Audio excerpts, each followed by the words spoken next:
Dude, that game was a slog to get through. Like, you have 2 goals in the entire game, and one of them came on an empty net. Huh? Oh, yeah, yeah.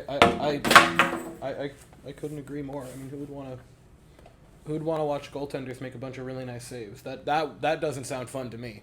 I am Weston. I love talking about the Rangers, and I'm here to talk about Game 53 of the regular season, where the Rangers win 2-0 over the Calgary Flames, and win a game that makes you feel way better than a 2-0 win that was really 1-0 should make you feel. None of the top 6 forwards got a point, none of the top 4 defensemen got a point, and one of the 2 goals came on an empty net.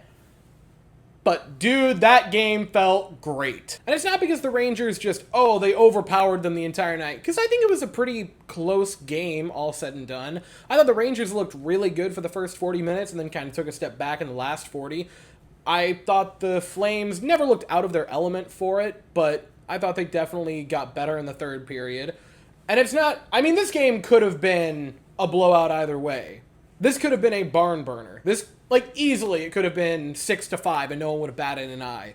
Jacob Markstrom and Igor Shesterkin both played magnificent games, and as a person who loves goaltending, I am sad that either of them had to lose this game, but I am not as sad that my goalie won. So if you're the Rangers, one of the reasons you feel great about this is that Igor Shesterkin, who has just not felt like himself at all this season, had finally his dominating game, his shutout, but more than that, the game that when you look at it, when you watch it back, you can confidently say the only reason the Rangers won that game and the opponent did not is because they had Igor Shesterkin and the other team did not. That is not to discredit Jacob Markstrom at all. He played wonderfully.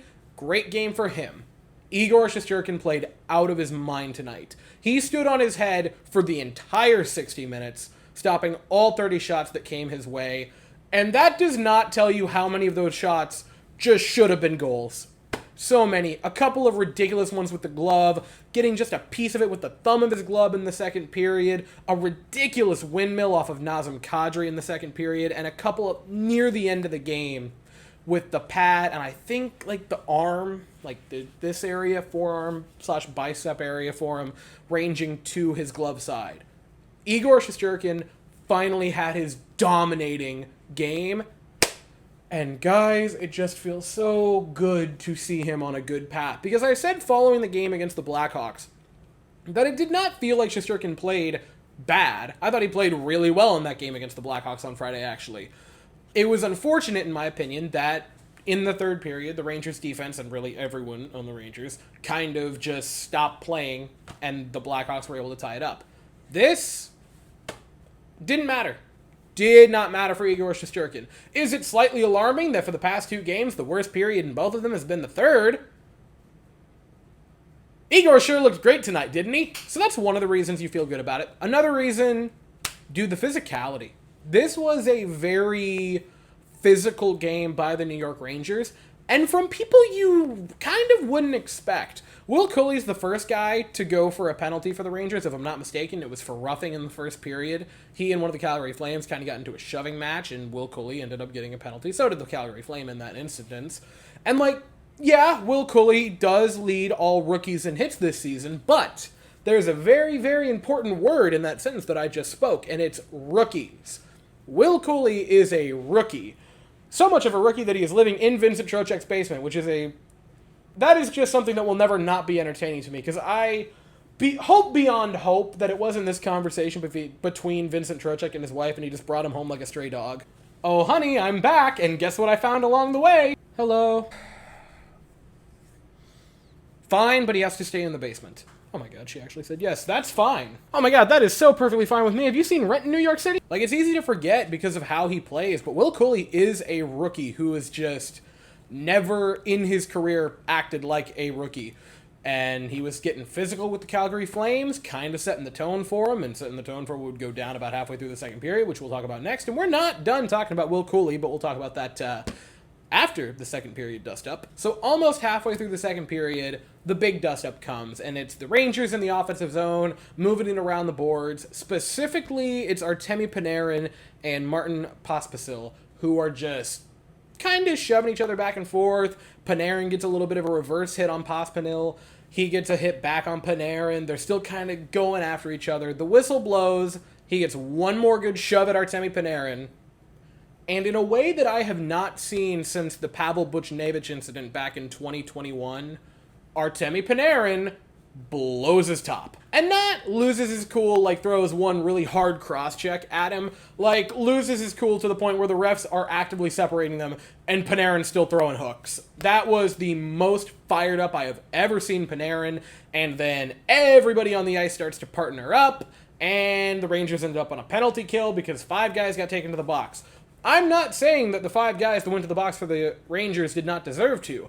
I am interested to see how they landed on the other 4, which on the ice were Trocheck, Lafreniere, Gustafsson, and Schneider. How they were like, Gustafsson and Lafreniere are the ones that are going. I don't disagree. That's very important. I am just interested to know how you got to that conclusion that it was those 2. The Cooley-Pospisil incident in the first period started to nudge us towards this, but then this happened in the second period, and it was the full-fledged shove into that tone of the game, which was incredibly chippy, incredibly gritty, incredibly grindy, and I understand the Calgary Flames are the Calgary Flames, but a lot more of a playoff style of game, in the sense that there weren't goals in this game that were unreal plays by superstars like Kadri or Huberdeau, Panarin, Mika Zibanejad, that kind of thing. It was a gritty little goal by Will Cooley later on, and the empty netter by Jimmy Vesey, who was fighting like a mad dog to get that empty netter, which we're also going to talk about both of those in a second. But it was nice to see the Rangers play a far more playoff style of game and win. It makes you feel good. You also like seeing a bit of fight and a bit of snarl out of the second line. I'm not saying that I want Artemi Panarin to become a like Ryan Reeves style of player, because obviously I do not want that. But it's nice to see that no one on the Rangers team are just going to get roughed up the entire way. There have been moments in the past where you'd like to see some of the Rangers, not the guys that are obvious, like anyone on the third or fourth line who are grinding away at it, or guys like Jacob Trouba, Ryan Lindgren. Those guys are the obvious ones. But players in the top 6 are usually kind of resistant to it. Artemi Panarin's very uncommon. Mika had that one moment this year where he did ragdoll a guy, but outside of that for his career, pretty tame. Blake Wheeler we haven't seen a whole lot from this season. Lafreniere can get there occasionally, but it had been a while since we'd seen some real bark and bite out of the second line.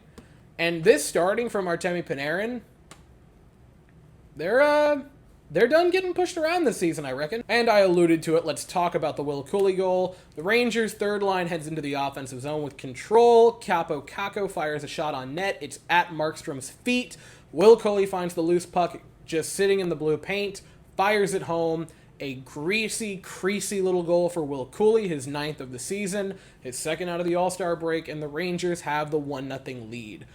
Then you go into the third period. The Flames definitely played probably their best period in the third period, but it's Jimmy Vesey on an empty net. Igor Shesterkin, by the way, almost had his goal. He took another shot at the net, and dude, if he hits that, he might not lose another game for the rest of the year. He might not have. That just felt right if he would have hit it, but sadly he misses it by... That's probably his worst miss when shooting for the empty net, if I'm not mistaken, but, can't blame a guy for trying. Jimmy Vesey, however, beautiful goal. It sounds weird to say beautiful goal, because really hyping up an empty net goal is the equivalent of, gassing yourself up when you score a knee hockey goal against your 2-year-old nephew. Boring! Did you see that? Did you see that absolute snipe? My nephew is really tall, guys. That's the joke here. But as far as empty net goals go, that Jimmy Vesey goal was a really, really good one. Great fight from Jimmy Vesey on that play. I've said it in videos previous. Jimmy Vesey is such an underrated Ranger, the past 2 seasons. And I'm really happy they have him for another year. Honestly, if you want to keep him for as long as possible as a third, fourth line guy who can play top 6 in a pinch if you absolutely need him, I'm fine. I am very happy with Jimmy Vesey as a Ranger, with making the money that he is currently making, and in the role that he is. He is a fantastic Ranger.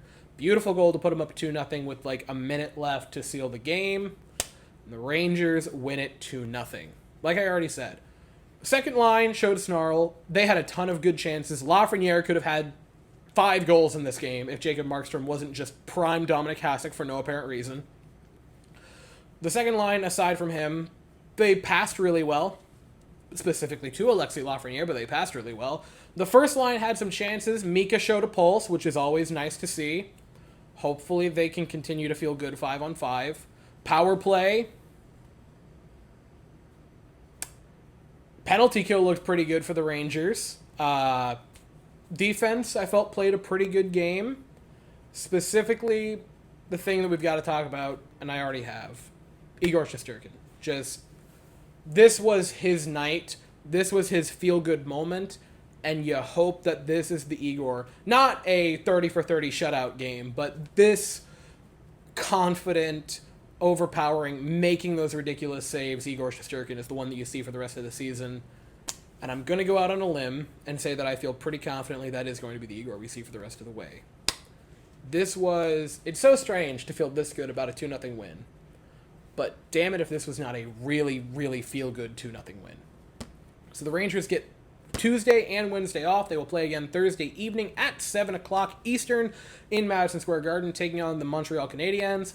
And I'll be here afterwards to talk about it. But as for right now, that is all I have to say. So if you enjoyed this video, please consider to like and subscribe. Thank you all so very much for watching. I hope you all have an absolutely fantastic day. And as always, go Rangers.